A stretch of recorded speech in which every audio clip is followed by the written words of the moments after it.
வணக்கம். ஒரு புத்திசாலித்தனமான பொய் ஒரு முழு இனத்தோட தலையெழுத்தையே மாத்திடுச்சுன்னா நம்புவீங்களா? ஆமாங்க. உயிர் பிழைக்கிறதுக்காக அரங்கேற்றப்பட்ட ஒரு ஹை ஸ்டேக்ஸ் ஏமாத்து வேலை பத்தி தான் இன்னைக்கு நாம பார்க்க போறோம். யோசுவாவின் புத்தகத்திலிருந்து வர்ற இந்த திகைப்பூட்டும் கதைய வாங்க கொஞ்சம் ஆழமா பார்க்கலாம். யோசிச்சு பாருங்க. யோசுவாவோட படைகள் ஒரு புயல் மாதிரி கானான் தேசத்துக்குள்ள புகுந்துட்டு இருக்கு. இத பார்த்த அந்த பகுதி ராஜாக்கள் எல்லாருக்கும் பயம் வந்துடுச்சு. அவங்க தங்களுக்குள்ளே இருந்த சண்டையெல்லாம் மறந்துட்டு இந்த பொது எதிரிய ஒன்னா சேர்ந்து எதிர்க்கலாம்னு முடிவு பண்ணாங்க. கானான் தேசம் முழுசும் போர் மேகங்கள் சூழ்ந்திருந்த நேரம் அது. ஆனா எல்லாரும் வாளை தூக்கிட்டு போருக்கு தயாராகும்போது ஒரு கூட்டம் மட்டும் வேற மாதிரி யோசிச்சாங்க. அவங்க ஆயுதத்தை எடுக்கல, அறிவை பயன்படுத்த முடிவு செஞ்சாங்க. அவங்க தான் இந்த கதையோட மையப்புள்ளியான கிபியோனியர்கள். சரி, வாங்க கதைக்குள்ள போகலாம். முதல்ல இந்த கிபியோனியர்கள் யாரு, ஏன் அவங்க இப்படி ஒரு பயங்கரமான ரிஸ்கான முடிவை எடுத்தாங்கன்னு பார்க்கலாம். அவங்க இருந்த சூழலையே முதல்ல புரிஞ்சுக்குவோம். கிபியோனியர்கள் அவங்களும் கானான் தேசத்துல வாழ்ந்தவங்க தான். இஸ்ரவேலர்களுக்கு கடவுள் ஒரு கட்டளை கொடுத்திருந்தார். கானான்ல இருக்கிற பழைய குடிகளை முழுசா அழிச்சிடணும்னு. எரிகோ, ஆய் நகரங்களுக்கு என்ன ஆச்சுன்னு இவங்களுக்கு தெரிஞ்சதும் அவங்களுக்கு ஒண்ணு புரிஞ்சிடுச்சு. அடுத்தது நாம தான். அந்த உயிர் பயம்தான் அவங்களை இப்படி ஒரு தந்திரமான வழியை யோசிக்க வச்சது. சரி, தப்பிக்கணும்னு முடிவு பண்ணிட்டாங்க. அதுக்காக அவங்க போட்ட பிளான் இருக்கே, அடேங்கப்பா, அது ஒரு மாஸ்டர் பிளான். வாங்க அது என்னென்ன டீட்டெயிலா பார்ப்போம். அவங்களோட பிளான்ல 3 ஸ்டெப் தான். ஆனா ஒவ்வொன்றும் செம தந்திரமானது.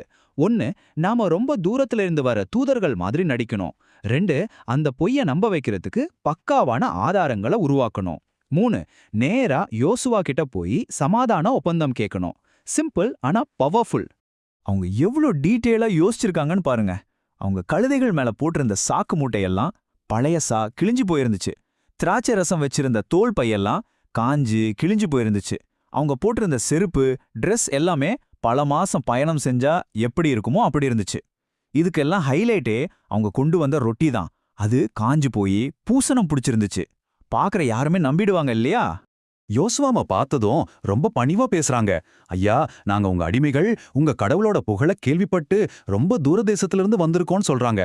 புகழ்ச்சி, பணிவு, இது ரெண்டையும் வச்சு அவங்களோட கதையை இன்னும் வலுவாக்கினாங்க. இப்போதான் கதையில ஒரு முக்கியமான ட்விஸ்ட் வருது.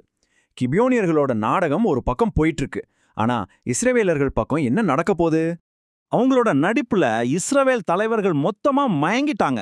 அந்த பூசணம் பிடிச்ச ரொட்டியும் கிழிஞ்ச துணியும் பார்த்ததும் அவங்களுக்கு எந்த சந்தேகமும் வரல. அவ்வளவுதான், கிபியோனியர்கள் விரிச்ச வலையில சரியா வந்து விழுந்துட்டாங்க. ஆனா இங்கதான் அவங்க ஒரு மிகப்பெரிய தப்ப பண்ணாங்க.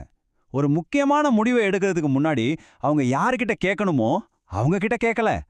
ஆமா, அவங்க கடவுள்கிட்ட இது பத்தி ஒரு வார்த்தை கூட கேட்கல. இந்த ஒரு தப்பு தான் முழு கதையும் மாத்த போகுது. இந்த ஒரே ஒரு தப்பை அடிப்படையா வச்சு ஒரு சரித்திர ஒப்பந்தம் கையெழுத்தாகுது. யோசுவா அவங்களோட சமாதானம் செஞ்சுக்கிட்டாரு. அவங்கள உயிரோட விட்டுடுறோன்னு இஸ்ரவேல் தலைவர்கள் கடவுள் பேர்ல சத்தியம் பண்ணி கொடுத்தாங்க. பொய் சொன்னா ரொம்ப நாளைக்கு மறைக்க முடியாது இல்லையா? அதே மாதிரி இங்கேயும் உன்னை ரொம்ப சீக்கிரமே வெளியே வந்துருச்சு. இது யோசுவாவுக்கு ஒரு பெரிய தலைவலியை கொண்டு வந்தது. அவங்க ஒப்பந்தம் போட்ட வெறும் 3 நாள்ல, ஜஸ்ட் 3 days, உண்மை தெரிஞ்சிடுச்சு. கிபியோனியர்கள் ஏதோ தூர தேசத்து ஆளுங்கல்ல, அவங்க நம்ம பக்கத்து ஊருக்காரங்க தானே. இஸ்ரவேலர்கள் கண்டுபிடிச்சிட்டாங்க. என்ன ஒரு அதிர்ச்சி இல்ல? இப்ப இஸ்ரவேல் தலைவர்களுக்கு பெரிய தர்ம சங்கடம்.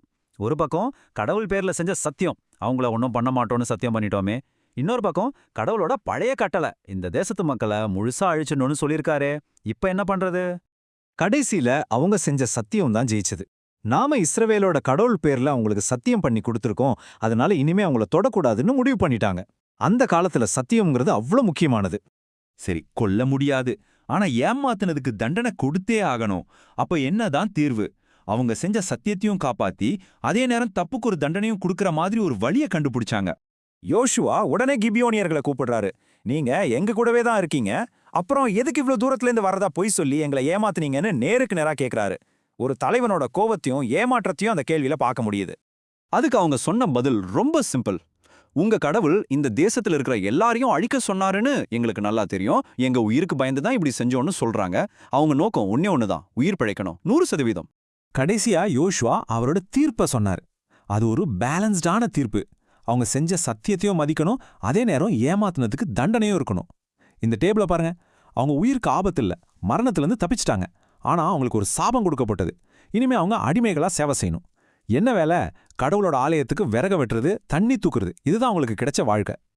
அப்போ கிபியோனியர்கள் அழிவிலிருந்து காப்பாத்தப்பட்டாங்க.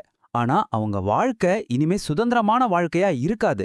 காலம் பூரா சேவை செஞ்சே ஆகணும். இது இரக்கம், நீதி, அப்புறம் எதிர்பாராத விளைவுகள்னு எல்லாம் கலந்த ஒரு முடிவு. கடைசியா நமக்கு ஒரு கேள்வி வருது.